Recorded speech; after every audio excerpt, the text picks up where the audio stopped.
photosynthesis, a process that allows plants and some protoctus to be called producers, since during this process, the organisms make their own food, not once consuming any other life form. This process is what allows them to grow and what allows them to live, and also what allows us to live as well. To explain all this, we shall have to start with the basics and then bit by bit understand the magnificent process. To start with, let's just look at the basic equation, carbon dioxide plus water and of course with light energy also, but that's not usually included in the chemical equation, since it's not chemical. But yeah, it then gives you glucose and oxygen gas.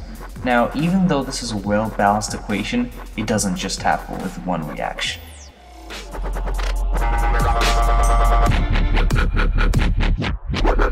So let's turn this equation into a live process. So we need air in general, from which 0.04% is carbon dioxide, which is one of the three components.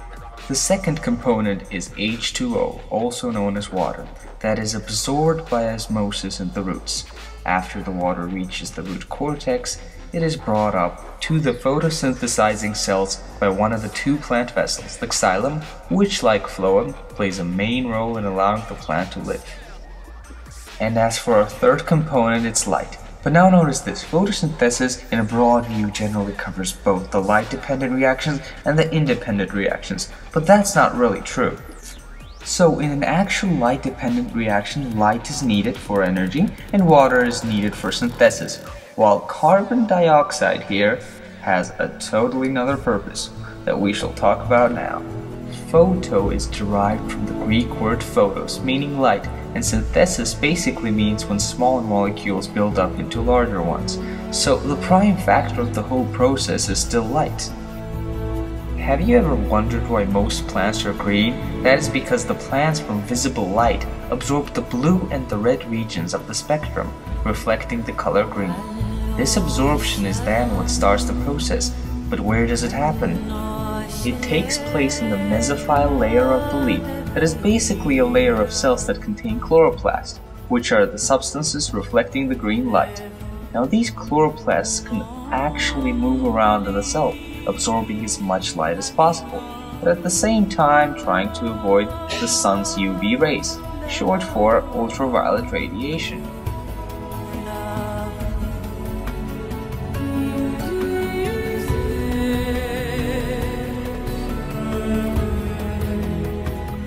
Now let's look at the chloroplast structure, in which we have the inner membrane and the outer membrane pressed up against each other, and we have these bunch of stacks of these hollow discs that are called thylakoids, each connected to another by the lamella, which is that long line that goes through each thylakoid so that they don't hit each other, as they are preserved in the stroma, which is basically like the cytoplasm in the chloroplast, where some cells are synthesized, but let's ignore that for now.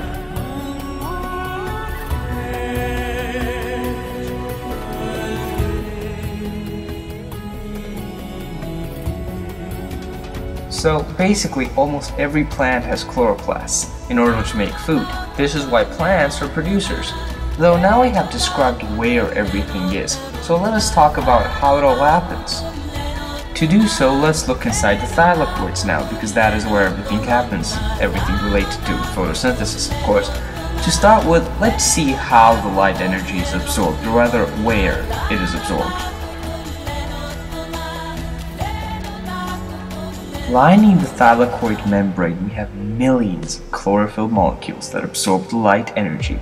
So basically, each photon of light absorbed by the chlorophyll energizes an electron, which then travels to any reaction center chlorophyll, or perhaps this is more known as a photosystem. Then the energized electron passes through the electron transfer chain in order to create chemical energy. Another process that occurs in the membrane is when the water molecules are brought to the thylakoid membrane by the xylem. The hydrogen atoms that make up the H2O molecules strip off their electrons in order to substitute the ones that were lost and created chemical energy. After this has been done, the hydrogen and the oxygen atoms no longer have covalent bonds between each other and are thus separated. The oxygen atoms then make up the O2 gas and pass through the thylakoid membrane as waste gases. O2 then becomes one of the products of photosynthesis. Then we have multiple hydrogen protons gathering up inside the thylakoid, so they have to escape somehow, and the best way to do this is by the ATP synthase. This process alone of them escaping generates energy. Then the protons are again returned back into the thylakoid compartment as the electrons passing through the electron transfer chain attract the lonely protons. They do so to repeat this process again and again, in order to provide energy for ATP production from ADP. Just to explain that, ATP is adenosine triphosphate and ADP is adenosine diphosphate, and this process basically allows the ADP to gain another phosphate molecule in order to store more energy for living creatures including us, because ATP is like the universal energy restoring molecule. Now let's get back to the whole electrons transferring through chains and all, because that has another purpose, which is to make NADPH, which also works as an energy store, as it stores the energy from energized electrons. Now let's just review what we have learned. So two processes, one to do with water and one to do with sunlight. Both help each other out and we get ATP and NADPH, which we got from NADP. But basically both are energy storing cells. That was all for the basic part of the light dependent process that occurs in most plants. And now we get carbon dioxide, which has nothing actually to do with light dependent reactions. The only thing it does, it combines with the ribulose here in the stroma with the help of NADPH and ATP energy to make glucose, the sugar that we all need. Just to remind you, the stroma is the so-called cytoplasm of the chloroplast. And so yeah, this was it for photosynthesis. I hope this video had taught you the scientific process, but most of all I hope this video taught you the importance of trees and plants, and that they really do help us by making food, as in glucose, because well, they are producers, and the secondary consumers, in this case sheep, cattle, pigs, etc., feed on them. And so yeah, all this food is still from plants. I guess we can exclude salt, but you get my point.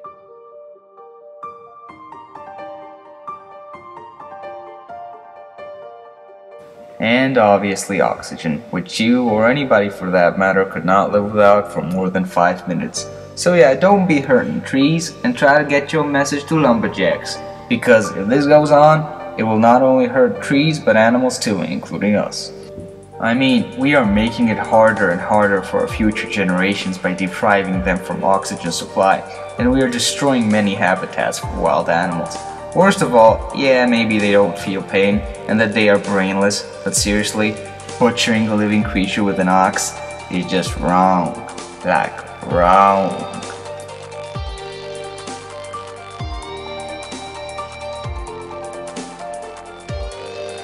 Now, don't just blame the lumberjacks, cause that's the only way for them to get money. It's your job to find an alternative life for them.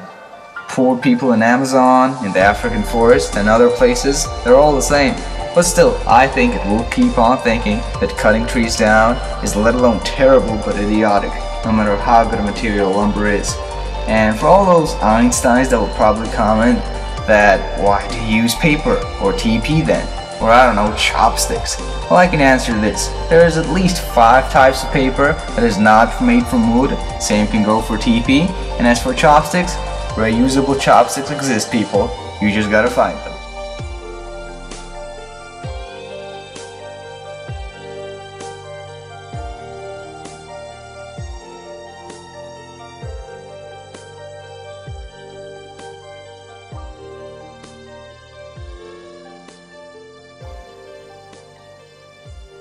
Well, that's it. Hope you learned something, and thanks for watching.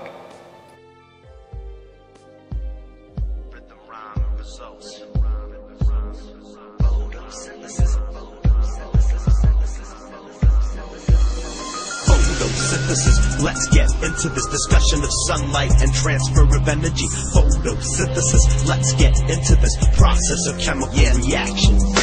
Plants take water, sun and CO2 to make glucose, the sugar that they use for food. They also put oxygen into the air so we can share, because oxygen is everywhere. The energy transforms from solar to chemical all the time, everywhere. The process is identical in every plant and every tree, enabling all living things to be. Photosynthesis, let's get into this discussion of sunlight and transfer of energy. Photosynthesis, let's get into this process of chemical reactions and synergy. Photosynthesis, let's get into this discussion of sunlight and transfer of energy. Photosynthesis, let's get into this process of chemical reactions. Let's take a look at the light reaction, making chemical energy when light is captured. Electrons flow through the photosystems, flowing so fast you might have missed them. Within the chloroplast lies the action. The thylakoid membrane is where it happens. ATP and NADPH are products of light, water, air, and space. Photosynthesis, let's get into this discussion of sunlight and transfer of energy.